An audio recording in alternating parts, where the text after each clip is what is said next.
on Thursday? Well, it's a tough game tomorrow with Alabama. We quick turnaround playing them. We played them the first game of the season, and so it hasn't been that awfully long since we played them down there, and they made it tough on us to win in Tuscaloosa. Have some really good athletes, play extremely hard, have one of the best three-point shooters in the league, and so they make it tough on you to guard them, and they do a good job defensively. So we really hustled down there in Tuscaloosa. That was a huge key in the game. We got off to a great start. I thought it was probably our best game from a mental focus standpoint in the conference. So that's something that's important for us to recapture tomorrow night and get a very important victory over Alabama. We'll have to work hard to do it.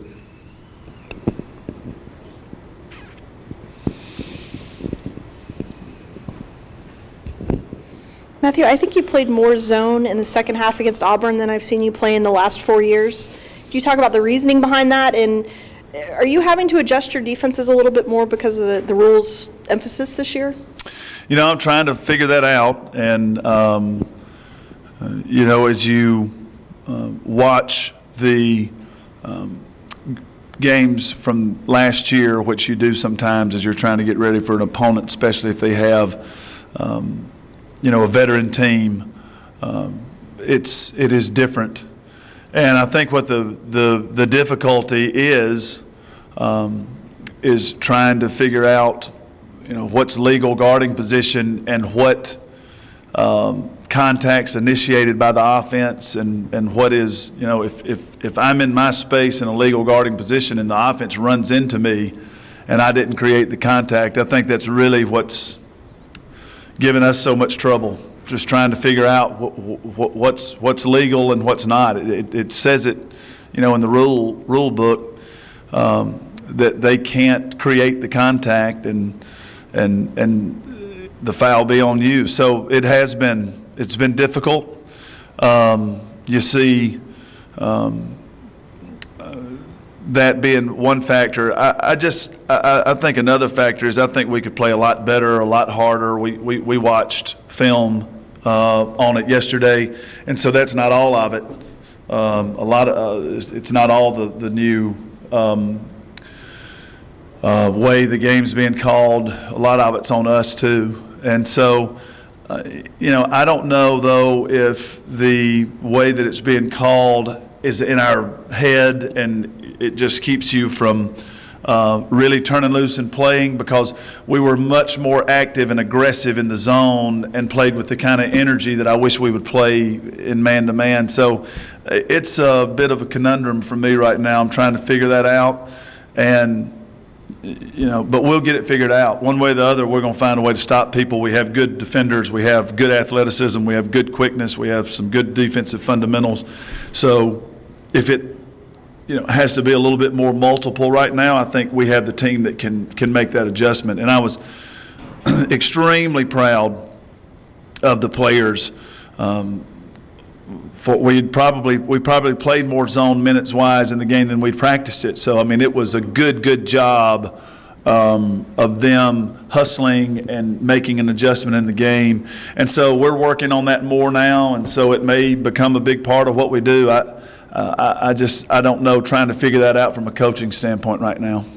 Does this team seem to like to play zone? I mean, is that something that they have you worked on it a lot since then, and is it something that maybe this team has a knack for doing? Yeah, you know, that's a great point. That may be the way that they are successful, and so we, you know, I think it's important as a coach to find a way to help your players be successful, and so it can't be, you know, I think man-to-man defense is the way to play. I think that's the best way to play, but you know, I'm not out there playing, and it's not about me. It's about the players. And so they have been very active in man and zone yesterday in practice, had a good practice. So we'll practice both today, and we'll see what happens.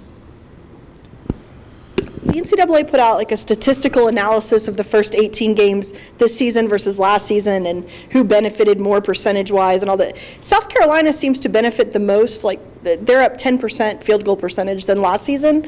Can you do you have any idea why that might be? Why a team like South Carolina, or is it just that they have different personnel? Or, I mean, you've seen South Carolina a lot, so I've been kind of curious about why they would do so well with the new emphasis. Well, I think that they're, first of all, a real talented, well-coached team, and they have three post players that can really score in the paint, and I would think that that probably had more to do with it than anything because they're getting shots close to the basket.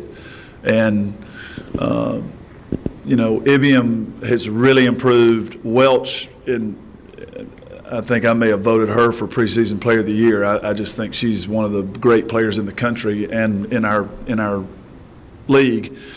And then Coates is just a fantastic 6'5", huge wingspan, just difficult to guard. So I think when you have that advantage inside, that helps you a little bit as far as getting closer to the goal, shooting higher percentage shots.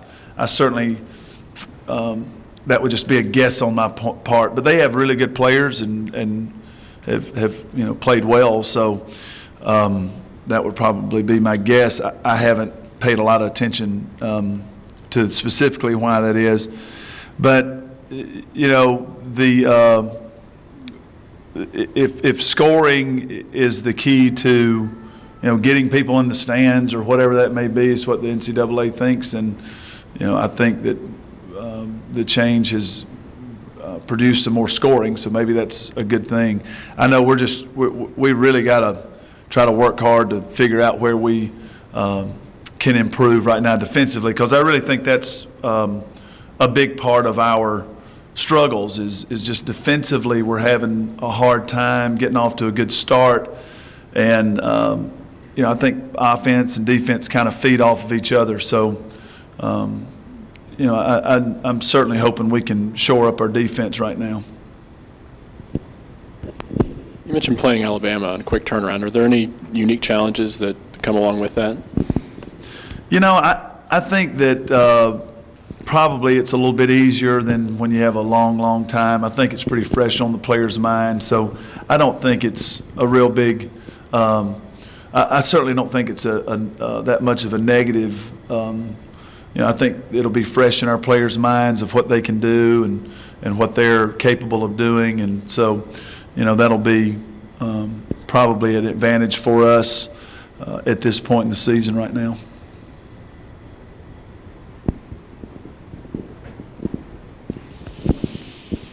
I mean, as close as Sunday was, what were players' reactions to a game like that even though you didn't shoot well near the end, that you still kind of hung on? I mean, what does that kind of say about their ability to close out an opponent? Yeah, it's just really a remarkable game. You get down 13 on the road, you miss 16 free throws on the road, you have to go to an alternate defense that you're not great at playing on the road, and still find some way to win. I think it should really motivate the players to try to tighten some things up and get better and come out with the right kind of focus and energy tomorrow night. It's just one of those really, really great moments in the season that you can either capitalize on, or if you take it for granted, you're in really, really bad shape. So, I think we were,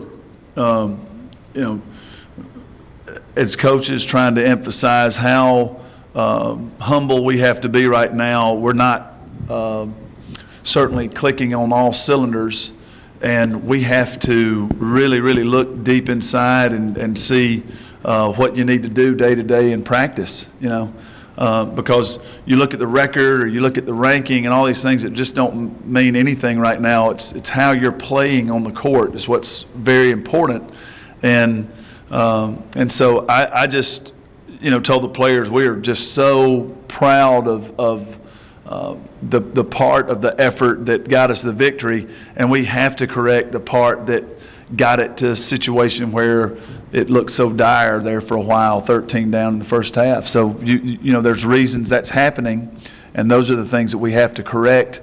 And but we have good players and some talented players, and we just have to find a way to really pull together in practice every day and focus on getting better. As a follow-up, I mean, how they respond or how they've responded this year with the losses, maybe some of the play. I mean, are you seeing something different from them this year that you didn't see last year? I mean, are they, I'll say, compartmentalizing it a lot more either way, and you kind of see some kind of effect in the next game? I think it's just it's hard to compare year to year, and really not fair on the current team to ever compare them. I think that that the gift of or the advantage of time passing, I don't remember all the unique challenges we went through last year, and I seem to, every single year you're going to have some stretch in the season, it seems, that it's just hard to get everybody through and get everybody on the same page, and at least we've struggled with that over the years. But then, after you complete the season, and just the way that I am, I usually try to look back on those things very positively and try to enjoy the successes that we had. So it's hard for me to think back exactly what we were going through last year. And so I would just say this with this team, we have been getting off to some rough starts, and it's been, really Alabama, we got off to a great start, and we got down to Florida, we got down to South Carolina, we got down to Missouri, we got down to Auburn.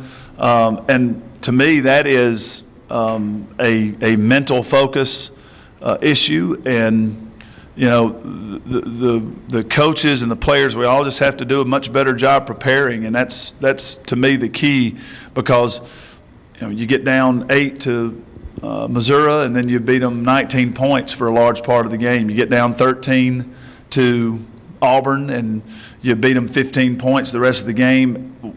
Plus, you miss just, an enormous amount of free throws. So we're clearly playing some basketball during those games that's pretty powerful and pretty good.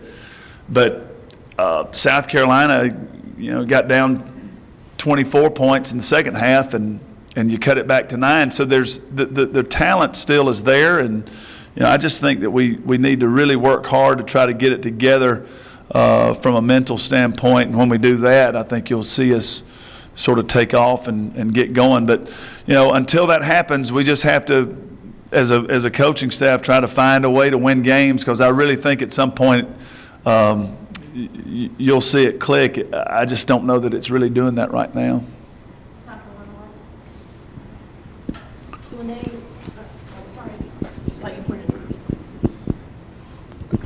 What adjustments are you expecting from Alabama coming into this game, since you beat them last time?